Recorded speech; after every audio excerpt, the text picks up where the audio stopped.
أعوذ بالله من الشيطان الرجيم. بسم الله الرحمن الرحيم.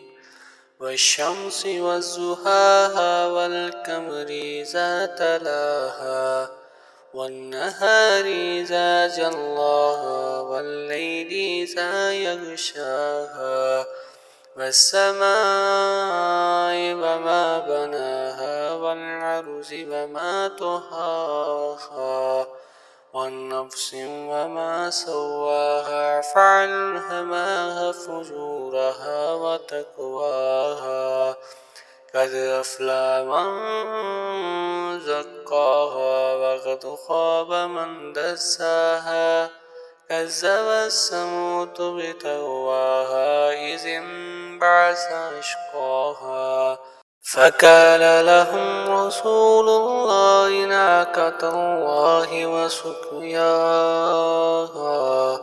فكذبوه فعقروها فدمدم عليهم ربهم بذنبهم فسواها ولا يخاف عقباها.